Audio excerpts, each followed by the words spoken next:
Bien, jóvenes, entonces comenzamos ya la primera clase del proyecto que vamos a elaborar. Repito, el objetivo está en, al final del curso, terminar un pequeño módulo de un sistema bajo una arquitectura de 3 capas, ya usando como motor de base de datos SQL Server.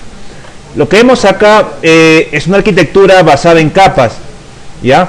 Esta primera capa que ven arriba, ¿no?, que se llama capa de interfaz de usuario, representa en este caso nuestras ventanas, sus ventanas que ustedes van a construir en, ¿no?, usando C#, ya, sus controles, botones, cajas, etcétera.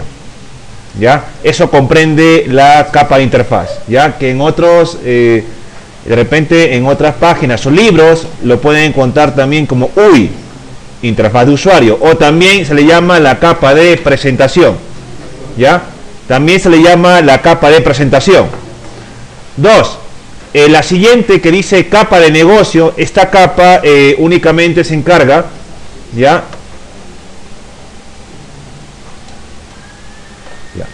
entonces le decía, la capa de negocio es la capa donde tú vas a colocar, ¿qué cosa? Todas las reglas de negocio que comprenden a la empresa. Ustedes saben que cada empresa maneja diferentes reglas, ¿correcto? ¿Sí o no? Por ejemplo, las farmacias, las bodegas, de repente los colegios, institutos, cada uno tiene distintas reglas. Esas reglas que en particular pertenecen a cada empresa, acá se van a especificar, ¿no? O sea, en esta capa de interfaz de usuario únicamente van a estar las ventanas y sus botones, nada más. Y un poquito de código, poco nomás. Acá se va a especificar todas las reglas que cumplen las empresas, ¿no? Por ejemplo, de repente una farmacia, ¿no? Si viene el cliente y de repente su compra excede de los 200 soles, un descuento del 10%. Es una norma de la empresa. Ese tipo de normas acá hay que especificarlo, ¿no? O por ejemplo, ¿no?, esa persona ya está debiendo, de repente no ha consumido poco o ha hecho de repente muchas devoluciones. Todo tipo de normas de la empresa se colocan acá. Tercero, la capa de datos, o también llamado la capa de acceso a datos, es aquella capa donde ustedes van a acceder a su base de datos. Es decir, sus sentencias, insert, select, update, delete y las demás que ustedes han aprendido en base de datos, acá la van a colocar. ¿Ya? Esta capa se encarga de directamente, como en el gráfico, acceder a los datos de tu base de datos. Por ejemplo, un select. Un select trae un conjunto de registros y acá los va a capturar. Y de acá recién le va a pasar a la capa de negocio. Y esta capa recién le va a pasar a la capa de interfaz de usuario. Es decir, estas 3 capas van en comunicación constante. Es como un ida, va para acá, trae los datos y regresa para acá y los pinta. ¿Ya? Por ejemplo, tú no puedes pasar de la capa de datos a la capa de interfaz. Eso está prohibido, no se puede. Esta arquitectura hay que respetarla. O sea, la capa de datos, su función ¿cuál es? Es acceder a los datos de tu base de datos, nada más. Por ejemplo, acá puedes eliminar, muy bien. Puedes de repente actualizar, muy bien. O también traer datos con select. Y la capa de acceso a datos, una vez que ha interactuado con tu base de datos, le pasa los resultados o respuestas de tu operación ¿a quién? A la capa de negocio. Y la capa de negocio se lo va a devolver a la capa de interfaz de usuario. Entonces, este recorrido que va de acá a capa de negocio, a capa de datos y base de datos y regresa, lo van a hacer constantemente. ¿Ya? Ahora, ¿cómo es que se pasan los datos de acá para acá, por ejemplo? Suponte acá, tienes una ventana, acá arriba hay una ventana, sencillita, de repente producto. Tienes tus cajas, tu caja de nombre, producto y precio, nada más. Para que tú, estos datos que tú vas a ingresar en tu ventana, se graben en tu base de datos, son estos datos que tú vas a capturar, tienes que pasarlos de una manera. ¿Cómo los vas a pasar de capa en capa? A través de esta capa de entidades. Algunos autores denominan a esto capas, otros no. En fin, es indiferente. Lo que debe entenderse es que esta capa de entidades no es más que una clase. Si estamos queriendo pasar desde una ventana de producto, grabarla en una tabla de producto, tienes que primero, ¿qué cosa? Capturar lo que has ingresado, ¿sí o no? En tus cajas, tus datos. Esos datos de producto que tú vas a capturar, tienes que guardarlos en esta entidad. Una entidad que también representa una clase producto. Una vez que la guardes acá en esta entidad, en esta clase, recién la pasas para acá. Y esta la vuelve a pasar por acá, dentro de esta capa o esta clase, hasta que finalmente se inserta. ¿Ya? En otras palabras, el transferir datos de capa en capa lo haces a través de esta capa de entidades o entity, que no es más que una clase. Ahora, hablando ya en términos más técnicos, cuando hablamos de capa de interfaz de usuario, capa de negocio, capa de datos o capa de entidades, nos estamos refiriendo a clase producto, clase producto acceso a datos, clase producto lógica negocio, etcétera. ¿Ya?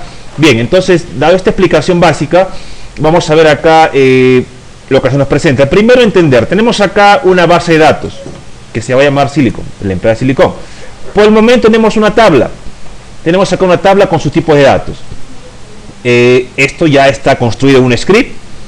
El objetivo está en que nosotros podamos, ¿qué cosa? Podamos manipular esta tabla, por ejemplo, insertando datos, actualizando datos, eliminándolos o de repente buscando datos o registros. Es el objetivo. Acá tenemos, por ejemplo, el esqueleto de nuestro proyecto, ¿no? En este módulo.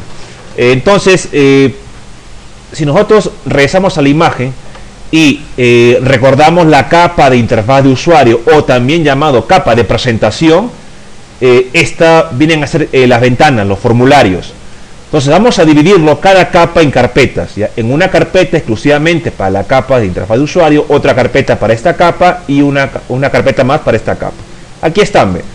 Si ustedes lo pueden ver acá, acá tenemos por ejemplo esta carpeta, ¿ve? Que está por acá. Esta que dice Entities representa o va a almacenar todas mis clases que representan la capa de entidad. Acá, ¿ve? Que puede ser clase producto, clase empleado, clase vendedor, cliente. Eso se almacena acá, en Entities. Acá, por ejemplo, hay una clase ya que se llama cliente, ¿no? Esto es una entidad cliente. Con respecto a la capa de interfaz de usuario, aquí está, ¿ve? Dice, bueno, está en inglés, presentación layer, que se traduce como capa de presentación. Esta capa, por el momento, tiene 3 ventanas, tiene 3 interfaces, 3 formularios, ¿no? Mantenimiento cliente, búsqueda de cliente y un menú. La siguiente capa, capa de negocio. La capa de negocio está por acá, ¿ve? Esta que dice acá arribita, Business Layer, o en español capa de negocio. Tenemos acá uno, ¿ve? Tenemos una clase, ¿ya? Y justamente también es cliente, ¿ya? Esta, como les dije, esta clase contiene código referente a las normas de cada empresa. En este caso habría que ver qué normas se establecen para el caso del manejo de los clientes, ¿no? Que está acá. Y tercero, la capa de acceso a datos, vamos a guardarlas en esta carpeta. Por aquí está. Aquí está, ¿ve? Dice Data Access Layer, que en español es capa de acceso a datos. Y tenemos acá también ya definido una clase. Si se dan cuenta, acá se ha trabajado con cliente, porque la tabla inicial es cliente. Entonces, partiendo de la tabla que vamos a manejar, que se llama cliente, es por eso que tenemos acá una entidad con ese mismo nombre, ¿ve? La entidad es prácticamente el reflejo de la tabla, que también se llama cliente. En el caso de la capa de acceso a datos, también lleva el nombre de cliente, pero con un pofijo DAL, que es acá, es como las iniciales de esta capa, DAL, ¿no? Capa de acceso a datos. Dentro de la capa de negocio tenemos también el mismo nombre, cliente, solo que con los pofijos BLL, que vienen a ser, pues, ¿no? Capa de lógica de negocio. Correcto. Entonces, de esa manera vamos a estructurar el proyecto. Por acá tenemos una carpeta más que se encarga de la conexión a la base de datos. Este archivito que vemos acá que dice uConnection, esa clase va a manejar la conexión a nuestra base de datos, ¿ya? Y por acá tenemos también otra carpeta llamada utilitarios, ya que lo que nos va a albergar es clases que nos van a ayudar a desarrollar nuestra aplicación. Estas son clases auxiliares, de apoyo nada más, de apoyo, ¿ya? Entonces hasta ahí tenemos la estructura. Esta estructura es general, cuando ustedes trajen un proyecto pueden también usarla. Si es bastante complejo, es muy probable que de repente haya que crear de repente más carpetas, pero en su forma básica un proyecto debe tener mínimo esta carpeta, esta estructura, menos no, ¿ya? Bien, ¿está acá alguna duda, alguna consulta con las partes iniciales del proyecto, lo que estoy informando en este momento? Es solamente la estructura, que lo entiendan bien, ya por qué está cada carpeta. Bien, vamos a trabajar, bueno, ustedes ya han trabajado base de datos, SQL Server, han trabajado Store Procedure, sí, ¿no? Muy bien, perfecto. En todo caso, el curso no es orientado a base de datos, es por eso que acá ya tenemos un script. Vamos a construir nuestra base de datos a base de script. Ese script ya tiene implementado sus Store Procedure, simplemente para llamarlos, ¿ya? Entonces vamos a comenzar con la secuencia. Primero construimos nuestra base de datos. Entonces para eso ya hemos entrado acá a la SQL Server. Vamos a crear acá, creamos una base de datos nueva, ¿ya? Esto ya ustedes lo conocen. Pueden hacerlo con script o un asistente, como deseen, ¿ya? Voy a colocar el nombre de la empresa, que es Silico. Dejamos lo demás por defecto, ¿ya? Pero eso sí, por su cuenta sería bueno que ustedes honden un poco más en esta herramienta, ¿no? SQL Server, que es la base de datos. Bien, le damos acá nombre, ok. Ahí está. Y tenemos nuestro archivito, nuestro script, está acá, ¿ya? Silico.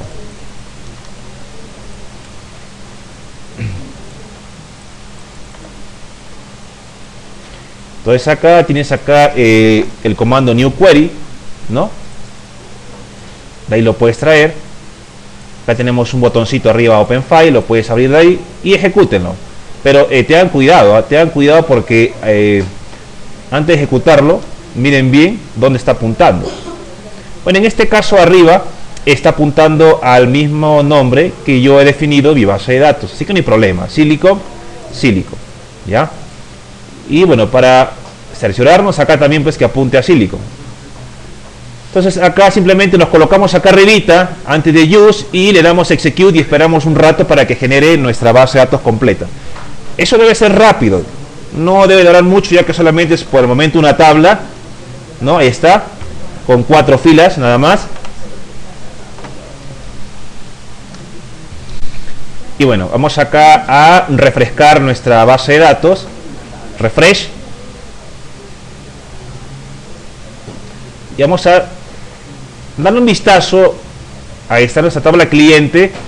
Y nuestros Store Procedure deberían estar en esta carpeta.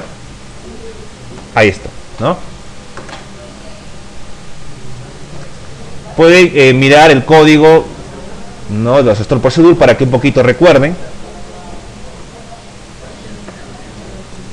Bien, ya que tenemos creado nuestra base de datos con nuestros Store Procedure completos, son 5. Esto creo que es bastante obvio lo que hace. El primero actualiza la tabla cliente, el segundo busca un cliente de acuerdo a un campo entidad, el otro busca un cliente de acuerdo a su ID, el otro elimina un cliente de acuerdo al ID y el otro inserta un registro. Bastante claro. Son, bueno, pueden haber más, es cierto, pero los mínimos son estos 5, ¿ya? Son los mínimos que puede haber. Ya si ustedes desean, simplemente le dan botón derecho, ¿no? O de repente acá botón derecho y le dan modificar para que puedan al menos ver en qué consiste o qué es lo que hace cada procedimiento almacenado, ¿ya? Esto lo cierro y lo cierro. Bien. Ya tenemos el primero, una tarea hecha.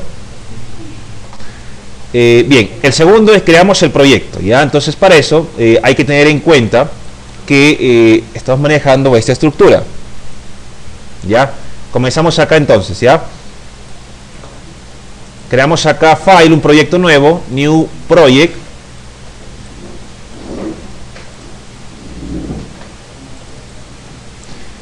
Elegimos acá C#. Obviamente es un proyecto de entorno ventana. Y como nombre voy a colocar la empresa, ¿no? Silico. Y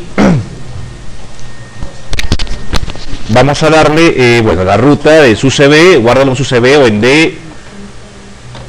Voy a guardarlo yo en alumno. ¿Está?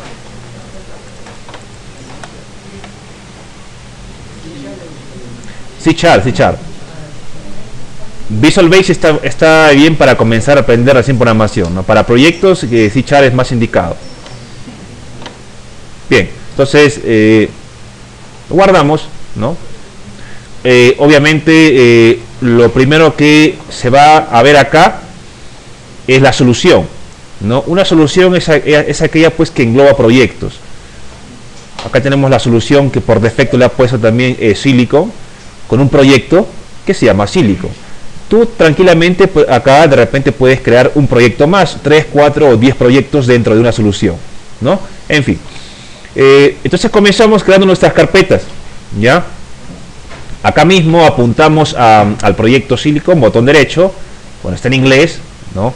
Agregar new folder, o en este caso, nueva carpeta,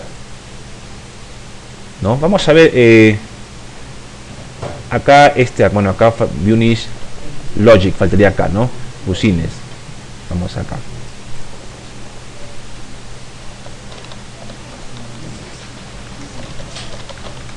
Me faltó la palabra logic, ya de lógica. Vale. Esto se traduce en español algo así, mira, capa, esta es capa de lógica de negocio, ¿ya? Capa de lógica de negocio.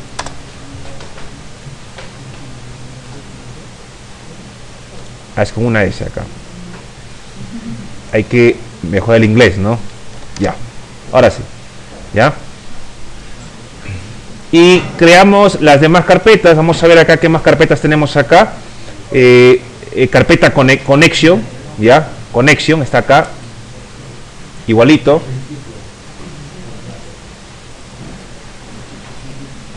Vamos acá, botón derecho, agregar nuevo folder.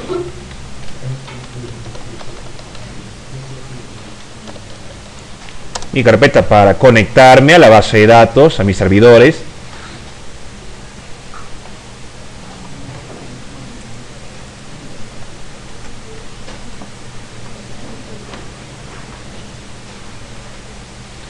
El otro dice Data Access Layer.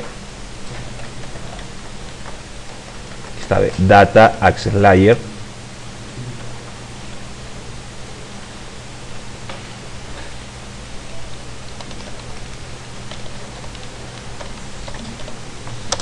Que esto se traduce como capa de acceso a datos.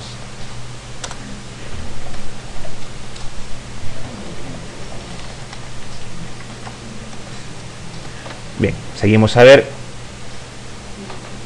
Tenemos acá la carpeta que alberga nuestras entidades. Acá, si se dan cuenta, no le he puesto capa, ¿no? Sin embargo, en el gráfico le llama capa. Pero podemos también tomarlo en cuenta como una simple entidad. Esto va a depender de cada autor finalmente. No hay, digamos, un concepto único en este asunto de las entidades. Entonces, si le pongo acá Entities, ¿no? Botón derecho, agregamos.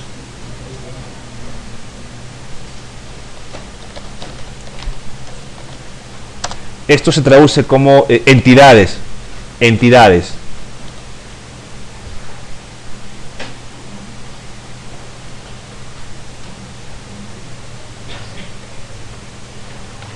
Luego está la capa de presentación.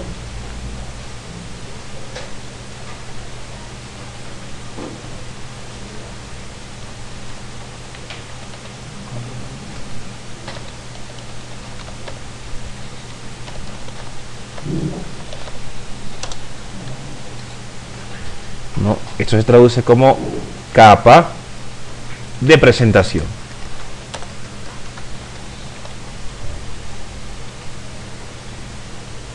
Y por último, una carpeta que es para mis utilitarios o archivos complementarios, ¿no? Utility.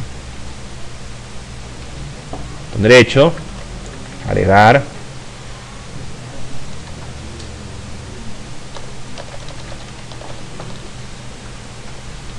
Y ya está. Ahí tenemos entonces la estructura de nuestro proyecto, ¿ya? Repito, el proyecto que ustedes manejen o elijan tiene que presentar esta misma estructura. Puede ser más, excelente, pero menos no. Por ejemplo, suponte de repente una carpeta donde tú de repente guardas tus imágenes, otra carpeta más, ¿no? De repente otra carpeta para archivos de repente de configuraciones, en fin. Bien, entonces a ver todos acá.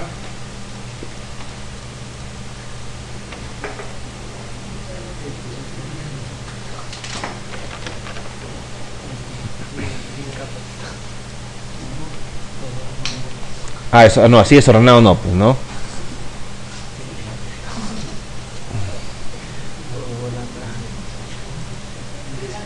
Ya está. Entonces tenemos ya avanzado los dos ítems, tenemos ya la base de datos, tenemos el esqueleto del proyecto y vamos a comenzar creando una clase para validación. ¿Ya? Esta clase, ¿no?, que se llama Validator, va a servir para más adelante validar mis datos. Por ejemplo, para validar un DNI, un correo electrónico, datos numéricos, decimales, RUC, esos datos merecen ser validados. Entonces esta clase me va a ayudar justamente a hacer eso, a validarlos. Correcto. Bien, el código está en internet. No quiero presentarme acá en esto cómo hacerlo, simplemente cómo reutilizarlo. No hay que reinventar la rueda, hay que saberla reutilizar y comprender cómo funciona. Bien, entonces obviamente esa clase se encuentra acá, dentro de la carpeta Utilities. Ahí está, de Validator. Entonces creamos una clase, ¿ya? Creamos una clase dentro de esta carpeta utilitarios que se llame Validator. Vamos acá. Acá Utilities, botón derecho.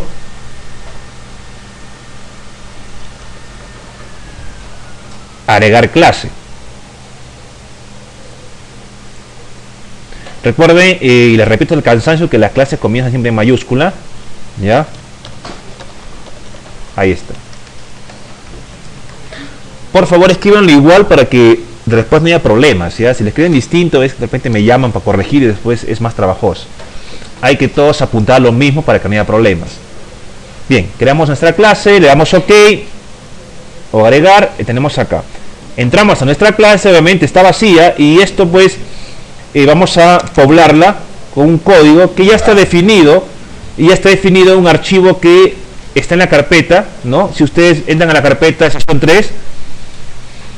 Aquí está un archivito que dice Validator, y tú, por ejemplo, vas a poder ver acá, rápidamente vas a ver que el código, por ejemplo, acá valida si es que es un email correcto, es un DNI correcto, un RUC, ¿no? Si es que es un número entero, por ejemplo, o si es decimal, ahí está todo, ¿no? Lo que más se recurre, por ejemplo. Entonces lo que hacemos es control E, o bueno, en este caso elegimos todo el texto, lo copiamos todo y vamos a pegarlo dentro de tu clase Validator que hemos creado hace un momento. ¿Ya? Tengan cuidado que el código debe estar entre estas dos llaves, entre esas dos acá al centro. Lo pegamos ahí, control S para guardar, esperemos que no haya errores, ¿no? Muy bien. Entonces esta clase la puedes tú usar o reutilizar para cualquier proyecto, porque fíjate, en cualquier proyecto tú vas a tener que grabar de repente emails, DNIs, datos numéricos o decimales, así que esto tú lo puedes reutilizar cuantas veces quieras, ni problema. Bien, entonces tenemos acá nuestra clase Validator, esto lo puedo cerrar, ni problema. Ahí está.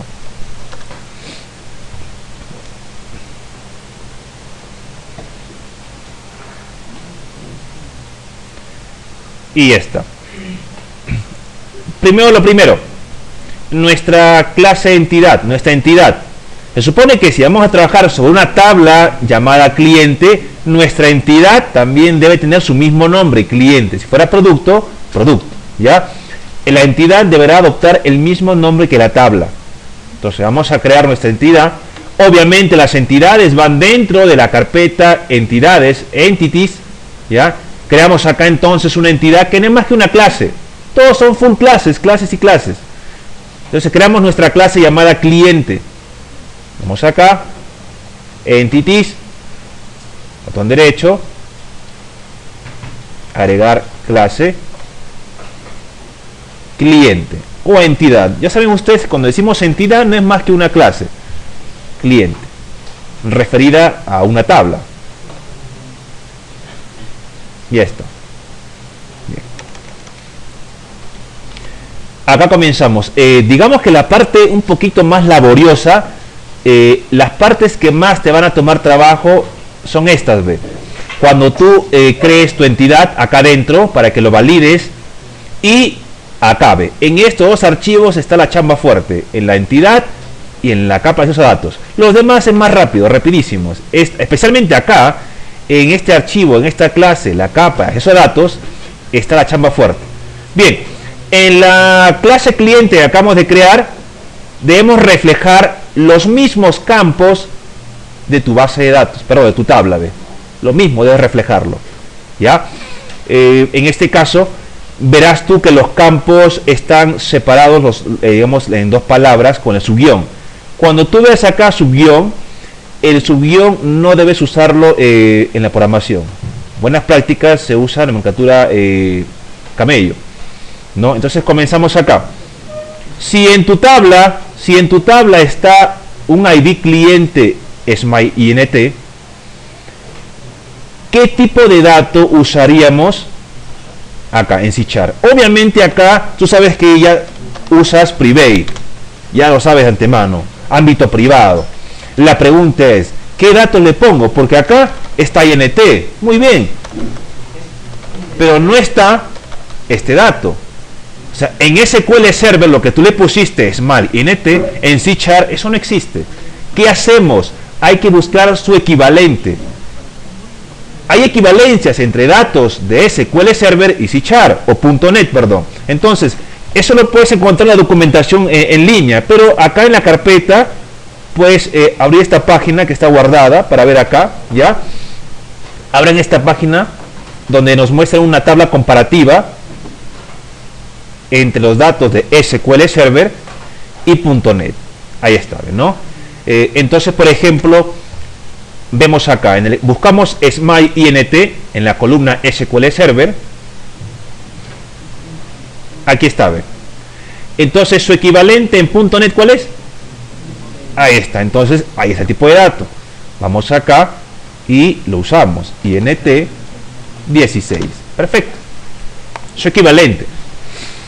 El nombre, bueno, no lo voy a colocar así, ¿ah? Así no. En este caso los subguiones acá no se usan, pero en su reemplazo usaré, esto se llama notación camello. Porque se le dice camello, es como una especie de joroba. Si se dan cuenta, para comenzar una palabra nueva, la primera siempre es en mayúscula. Mira, la inicial siempre en minúscula, la primerita siempre es en minúscula. A partir de adelante, cualquier palabra nueva hay que ir en mayúscula. Por ejemplo, cliente, vamos a colocar tipo, ahí está, ¿ve? Esta segunda palabra está comenzando con la mayúscula, esa es notación camello, ¿ya? Este subguión es notación húngara, que eso no usamos en .NET. Bien. Bueno, sigamos, tenemos acá más tipos de datos. Este campo entidad significa la empresa, ¿no? Cualquier nombre. Es un varchar, Entonces, claro, es acá private, siempre va a ser privado los ámbitos. ¿Qué dato es? String, muy bien. Ahora, ¿se han fijado ustedes que hay dos tipos? El mayúscula y minúscula, ¿no? ¿Alguien por si acaso ha investigado la diferencia entre estos dos tipos de datos?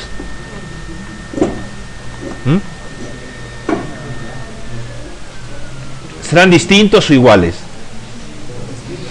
Mira, acá hay una especie de detalle en .NET que son un poquito cargosos. Es cierto, nada es igual acá, no hay nada igual. Pero esta string en minúscula se ha creado con la intención de reemplazar al string en mayúscula, ¿ya? Es decir, vamos a colocar acá system. Mira, ve, esto que ves acá, que también se suele usar, esto es equivalente, y lo voy a colocar de repente acá como comentario, ya acá abajito para que lo tenga. Vamos a colocarlo acá. U- Exacto, un alias es como que una chapita, ¿no? Entonces vamos a colocarle acá, ve, que esto que está acá es equivalente al string en minúscula. O sea, en otras palabras, el compilador va a actuar igual cuando coloques en minúscula o en mayúscula. O sea, pero para evitarnos problemas vamos a colocar en minúscula. O sea, en cuanto al proceso, al tiempo en que se tarda en compilar es lo mismo, no hay diferencia. ¿Ya? Bien, entonces le coloco acá entonces tipo de dato, string entidad.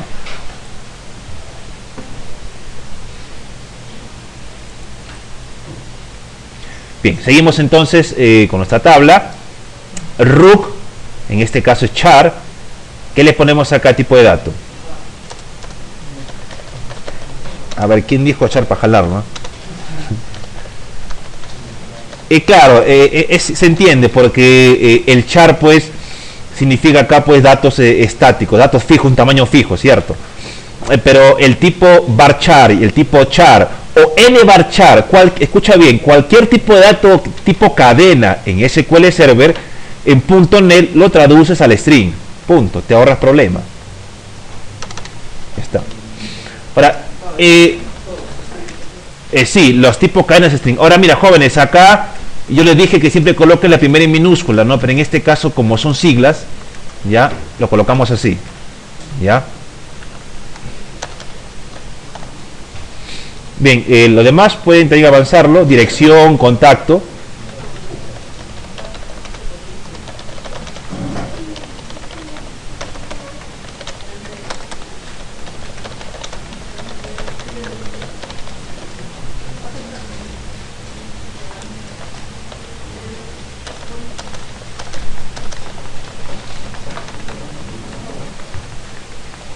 Correo, área, teléfono.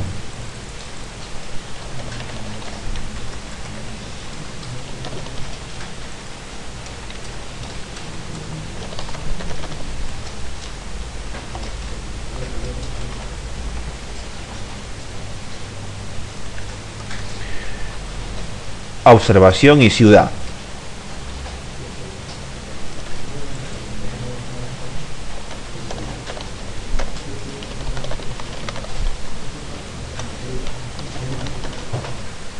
Ahí está.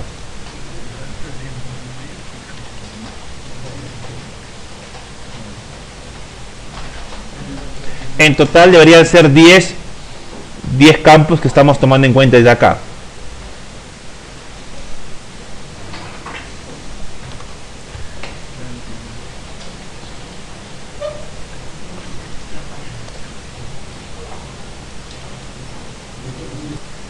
Bien, entonces lo que hacemos ahora es crear sus propiedades para cada campo. Nos colocamos acá en el mismo campo, ¿no? Botón derecho. Buscamos la opción, en este caso refactorizar, y le damos a encapsular campos. En este caso lo dejamos por defecto el nombre, si te das cuenta, está colocando con mayúscula acá. Ahí está. Aplicar.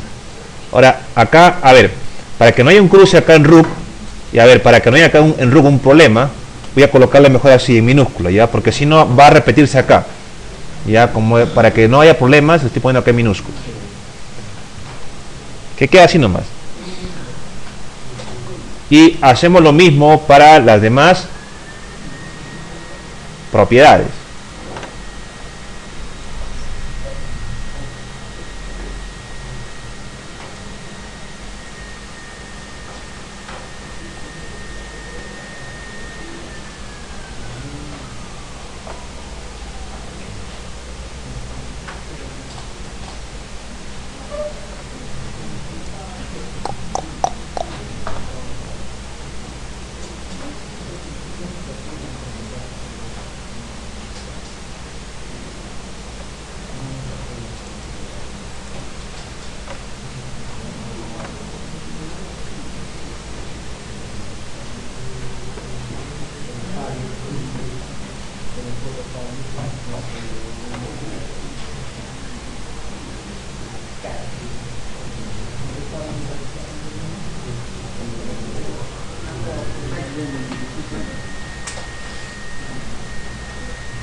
Entonces, jóvenes, a partir de ahora grábense esto hasta que mueran.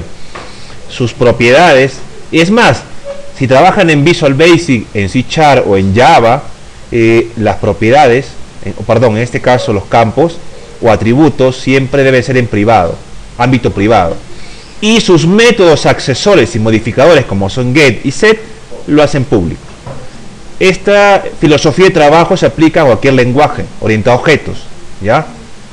Son buenas prácticas. Bien, entonces no solamente nosotros creamos sus propiedades, debemos aprovechar que estas propiedades tienen este método set para validar el valor, en este caso la propiedad, ¿ya? Podemos validar acá, por ejemplo, vamos a comenzar acá validando en el caso de entidad, ¿no? Porque si ustedes se dan cuenta, todos los atributos están limitados, tienen ciertas reglas. Por ejemplo, en el caso de entidad, ¿quién puede identificarme alguna regla, alguna restricción? Las restricciones parten desde la base de datos, ¿ah? Las restricciones parten desde la base de datos. Entonces, si yo, por ejemplo, voy a mi tabla, veo, por ejemplo, que entidad está limitado por máximo 100 caracteres. A partir de ahí tengo una regla ya. Entonces, vamos a definir esa regla justamente acá, en el método set. Así que esto vamos a bajarle un poco esto para acá y acá también, ¿ya? Recuerda que para validar tenemos que trabajarlo con esta, bueno, este dato value.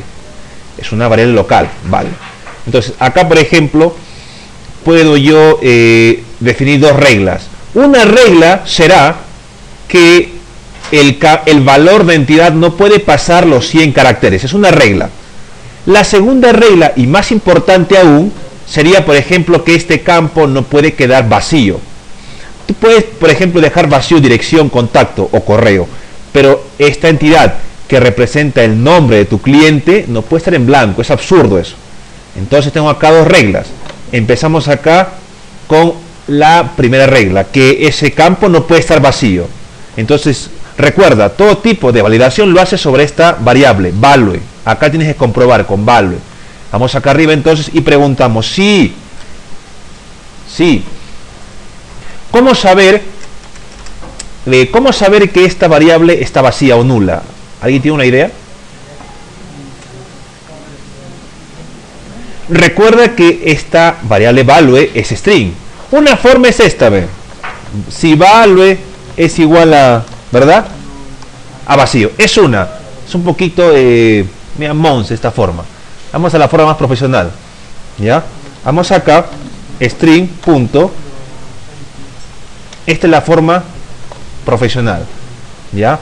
Entonces, acá yo que estoy validando, yo digo, si el valor de esta variable fuera nulo o vacío, ¿no? Si así lo fuera es un dato erróneo. Esto está mal, esto hay que lanzar una excepción. Entonces, si esto se da, hay que lanzar una excepción. ¿Alguien se acuerda cómo es que lanzamos una excepción? Show, ¿no? Este es lanzar, en español, lanzar, show. ¿Qué más? Una nueva excepción. Y acá pues pones el texto correspondiente justamente a esta excepción, ¿no? Si tú, por ejemplo, o la persona intenta asignarle un valor vacío, nulo, a la entidad, pues acá ponle, ¿no? Un mensaje apropiado. El valor, vamos a colocarle acá, a ver, esto me falta el espacio. El valor de entidad no puede ser nulo ni vacío. Así está, ¿no?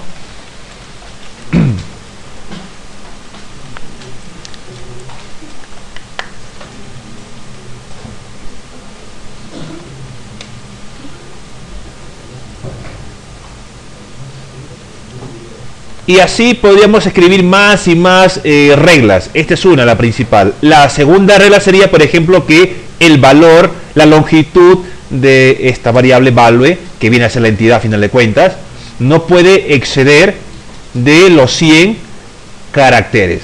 Entonces esa norma o esa regla que también la colocamos. Podemos usar la instrucción else if, ¿no? Else if, y preguntamos acá, ¿no? Nos cercioramos de si es que value punto, en inglés len, ¿no? Si es mayor que 100, ahí está infringiendo una segunda regla. Igual, lanza su excepción.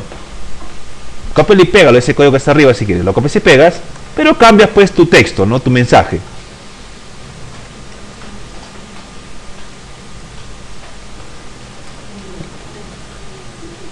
Repito, esta variable value es el valor que tú le vas a asignar a entidad. Por eso estamos constantemente acá, mira, ve trabajándolo esta variable siempre. Acá le estoy preguntando si esta variable, su longitud de esta variable supera los 100 caracteres. Entonces en ese caso me corresponde lanzar una segunda excepción, ¿no? Esto lo voy a copiar y lo pego acá, pero pues cambiando el texto, ¿no? Y pones acá, ¿no? La longitud de entidad no puede superar los 100 caracteres.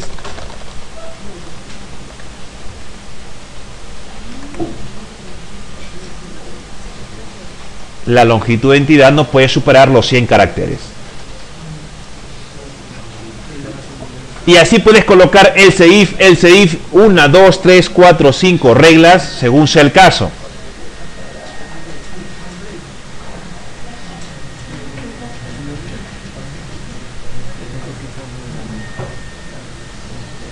Bien, como en este caso solamente tenemos esas dos reglas, suponte que el usuario esta regla nunca la ha infringido, el de acá tampoco la ha infringido, entonces por lo tanto nos queda la última sentencia else, ¿no? Y pues ya tranquilamente, si no hay problemas, recién yo asigno el valor de value a entidad. Recién, vea, acá recién se está asignando el valor a entidad, a este campo, perdón, propiedad.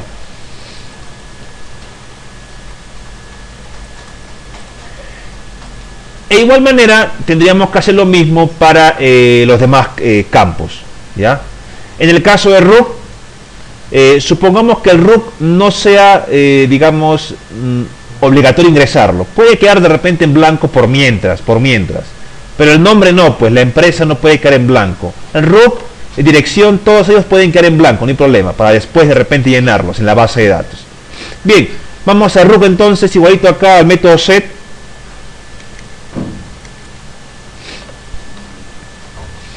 En el caso de root, por ejemplo, hay que comprobar a través de reglas, y ojo, en el caso de root, solamente a nivel de base de datos, solamente te dice que no puede pasar 11 caracteres nada más.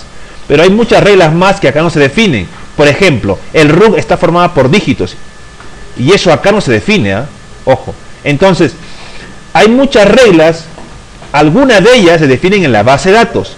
Otras lo defines en la aplicación misma. Entonces acá por ejemplo vamos a comenzar validando ya de que si el root tiene el formato correcto, es decir, que tenga 11 dígitos, ni más ni menos 11 dígitos, ya.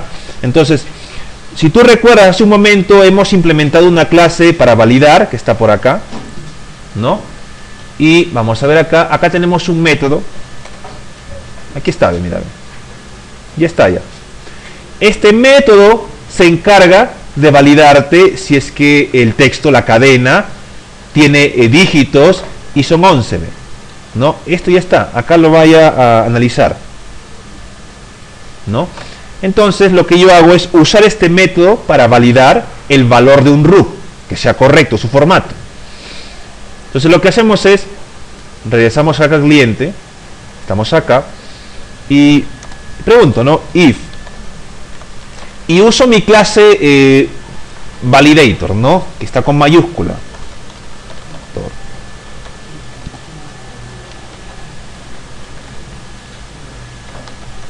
Vale.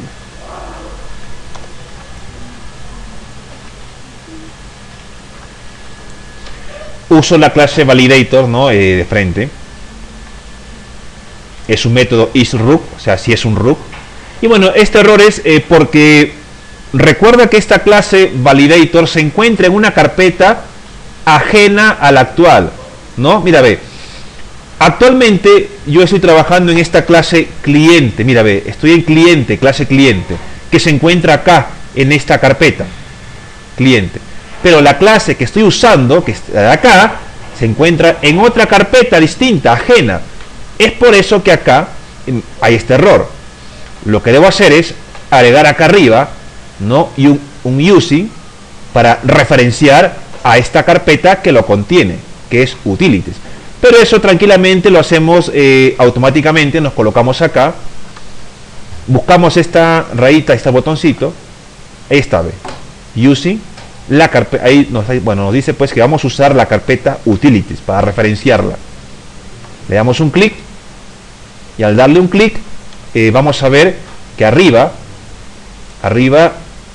aquí está, ve, aquí está arriba, estamos recién referenciando a esta carpeta utilities, está acá, que contiene a mi clase validator. Bien, seguimos en clientes entonces. Ahí está, vamos a ver acá.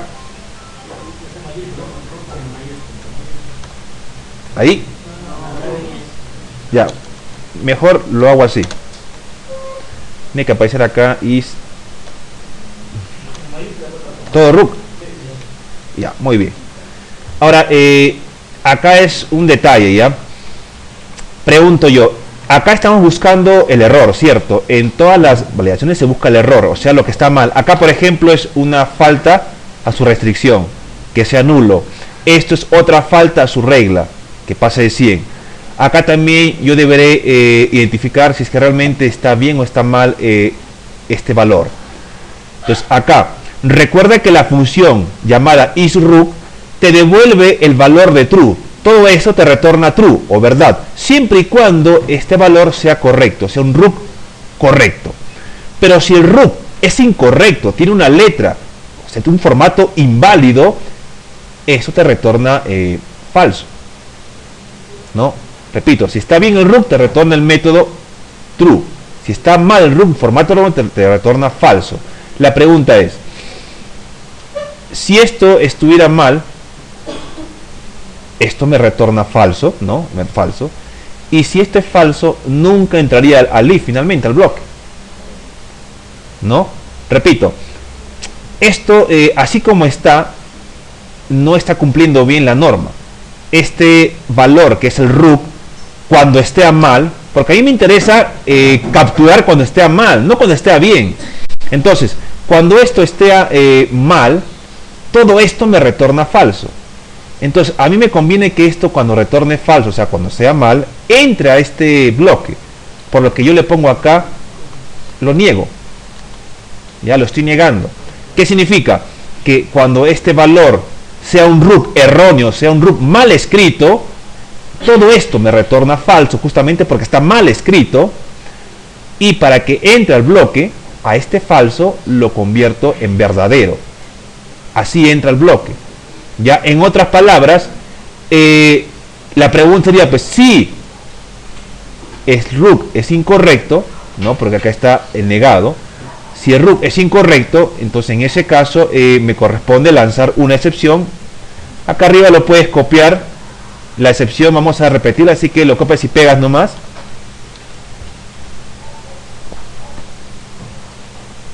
Obviamente le pones un mensaje pues coherente, ¿no? En este caso sería el valor de root tiene un formato erróneo.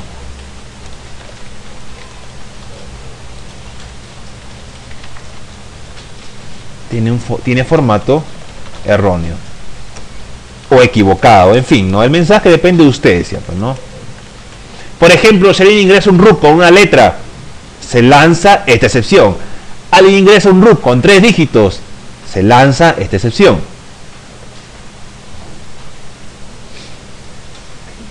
Bueno, hasta acá tenemos validado, ¿no? Que sean 8. Perdón, que sean 11. ¿Ya? Entonces, si es que pasa esta validación y no hay más reglas que queremos evaluar, simplemente ya pues else,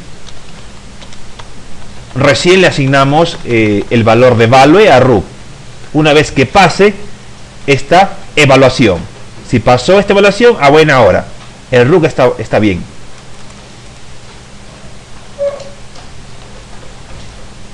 Ojo, yo por si acaso no estoy validando, acá no estoy validando el hecho de que root tenga como máximo 11 caracteres. ¿Por qué?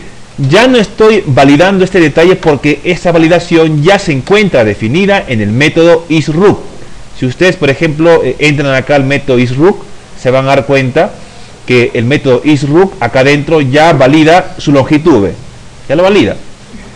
Es por eso que yo ya no le estoy validando esa longitud acá. Pero en los demás métodos, atributos, dirección o contacto, acá sí amerita comprobar su longitud máxima. Bien, seguimos entonces, dirección. Acá en dirección no hay mucho que hacer, ya acá, a partir de acá la cosa está más fácil. Simplemente vamos a limitarnos a comprobar si cumple o no con sus longitudes máximas. Mira, dirección a lo máximo 100, contacto a lo máximo 50, nada más. Nos limitamos únicamente a evaluar la longitud máxima. Por lo tanto acá no vamos a decir dirección. Recuerda que direcciones como máximo son 100 caracteres, así que acá haremos la comprobación preguntando si es que value.len, o sea su longitud, supera los 100. Ahí estoy infringiendo esa regla, ¿no? Lo cual me amerita pues lanzar una excepción.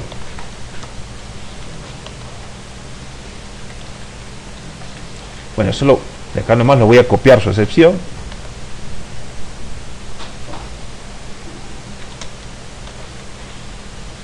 ¿No? Y acá pues puedes colocar, ¿no?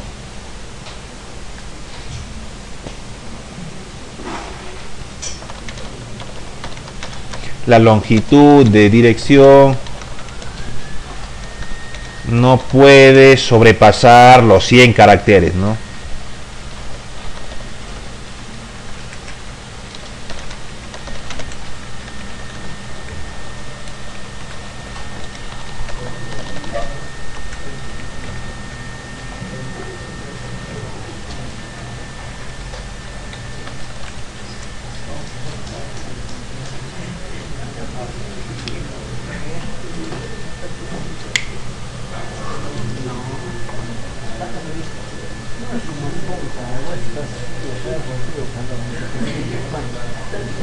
Entonces, si el valor de esta variable, su longitud de esta variable, value, supera los 100 caracteres, me lanza una excepción con este mensaje, ¿no?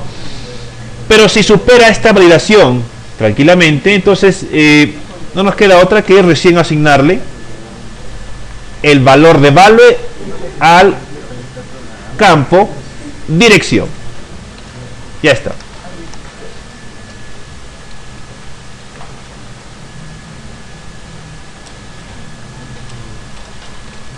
Y de esa forma terminamos con los demás, además propiedades o campos. Solamente nos limitamos a validar su tamaño, mira, nada más, tamaño, longitud, nada más. Para cada campo, de acuerdo a cómo se ha diseñado la base de datos. Entonces, tranquilamente puedes copiar y pegar, ¿no?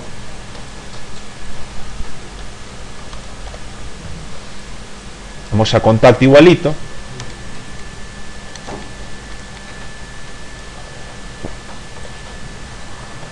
En este caso contacto tiene pues 50. Lo cambio acá 50. Y también lo cambiaré en su mensaje, ¿no? Longitud de contacto. No puede sobrepasar los 50 caracteres.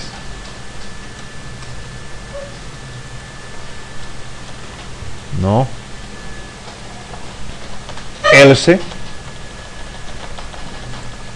Ahí está. De esa manera llenamos los demás atributos o campos. Bien, entonces ya tenemos implementado nuestra entidad cliente, ya hemos validado los campos respectivos. El siguiente paso sería pues crear una conexión.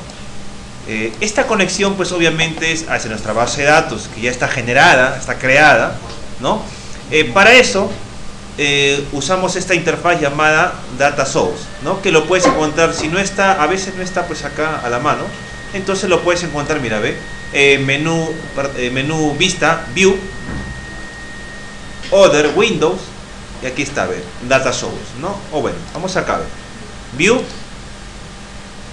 menú View, otras ventanas, Other Windows,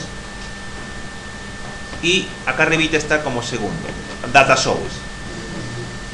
O también, como dicen, tecla Shift más Alt más D, como quieran, ¿no?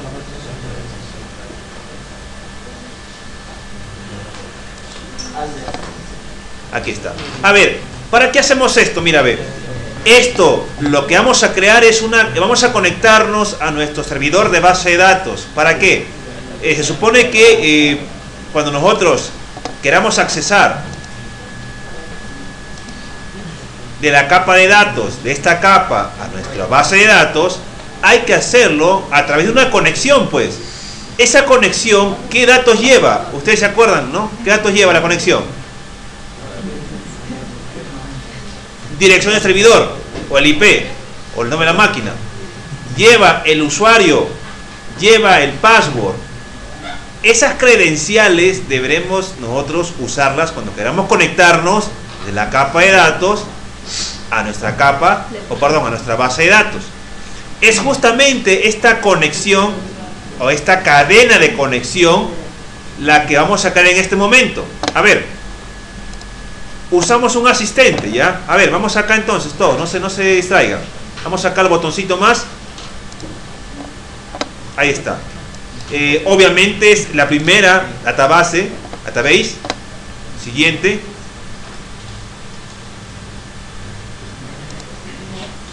Igual, en este caso no lo modificamos por defecto un dataset, después solo borramos, no hay problema.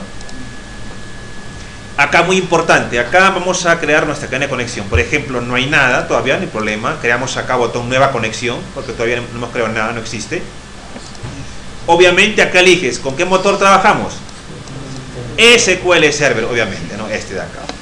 Le damos acá continuar. Aquí está, ¿no?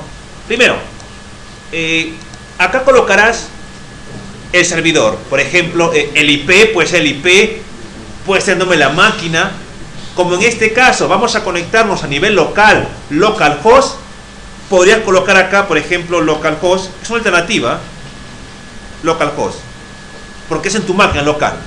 Otra alternativa es que le pongas el puntito, que es lo mismo, es un sinónimo. Ambos son lo mismo. Y la otra, de repente la más específica, la más certera quizá, ¿no? Para algunos que de repente les guste, ¿no? Vamos acá y acá mismo, esto lo puedes, por ejemplo, desconectar un rato y otra vez lo conectas y aquí está, ¿ves? Copias esto que está acá. Es lo mismo, las tres formas es lo mismo. Sugerencia, a ver, sugerencia, la tercera es más específica, más certera. ¿Ya? No uses localhost ni puntito, mejor usa su nombre, tal cual como lo es. ¿Ya? Mejor esta. Copiamos.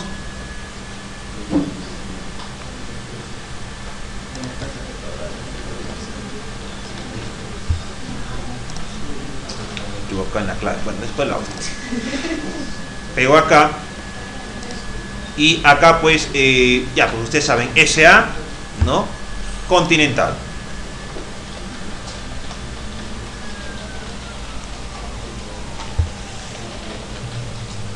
Si esto está bien, el nombre del servidor, acá en esta lista debería desplegarse tus tablas. Ahí está, ¿no?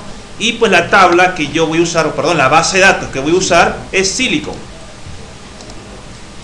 Y probamos con un test si es que la conexión realmente es exitosa. esta palabra es la que todos amamos, ¿no? Success, exitoso. Bien, entonces ya tenemos acá el servidor, la clave, password, tranquilamente le damos acá OK. Ahí está. Y elegimos esta vez, ¿no? Que sí, incluyamos datos en la cadena de conexión. El objetivo de lo que estamos haciendo es crear una cadena de conexión. En este botoncito más, despliegas, aquí están los datos. ¿Ya? Aquí está el servidor, aquí está la base de datos, aquí está el usuario y aquí está el password. Esto se va a guardar en un archivo de configuración, que es lo que importa acá. Crear nuestro archivo de configuración con estas credenciales. Bien, vamos acá a Next.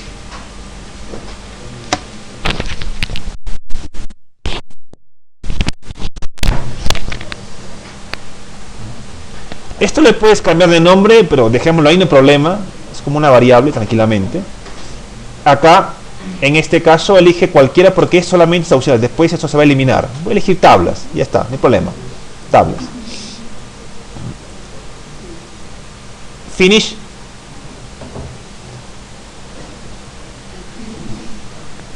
En este momento lo que se ha creado es un objeto. Aquí está, ve, llamado dataset. Nuestro proyecto no va a usar dataset. El objetivo de esta conexión es esto: generar acá mi archivo de configuración llamado appconfig. Abrimos este archivo que se acaba de generar. Esto es lo que a mí me importa, ve, esta parte que está acá, ve, nada más. Esto es una cadena de conexión. Con esta cadena tú te puedes conectar a esta base de datos con las siguientes credenciales que están por acá, ve, tranquilamente, ve. ¿Ya? En otras palabras, lo que se ha creado acá ha sido el dataset y el appconfig. Nos quedamos con el de acá. Este dataset tranquilamente lo puedes eliminar, no hay problema, elimínalo, botón derecho, eliminas, no pasa nada, delete, ¿ya? Repito, este dataset que está por acá lo podemos eliminar, botón derecho, ya está. ¿Por qué? Porque lo que me interesa únicamente fue esto, la generación de este archivo de configuración. Jóvenes, cuando ustedes trabajan un proyecto en .NET, si es escritorio, el archivo de configuración del proyecto es appconfig. Si fuera un proyecto web, es webconfig. ¿Ya? En este caso acá. Y en este archivo, ¿qué colocamos? En este archivo colocas todo tipo de datos que tu aplicación puede usar. Lo usual es colocar acá la configuración del acceso a tu base de datos. Esto vamos a usarla más adelante cuando queramos conectarnos con nuestra base de datos. ¿Ya?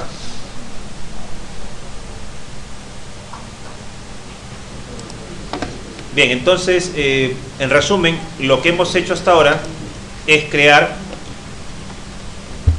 de acuerdo a nuestra tabla cliente que tenemos al inicio, ¿no? una clase también llamada cliente, que lo que hace pues es también tiene los mismos campos que nuestra tabla, solo que los datos pues que pertenecen a SQL Server hay que llevarla a su equivalente en .NET, ¿no? Está mi entidad cliente, hemos llevado su equivalente y hemos aprovechado encapsular los campos y crear sus propiedades correspondientes, y al momento de colocar datos a las propiedades hemos validado el valor de dichos campos, ¿no?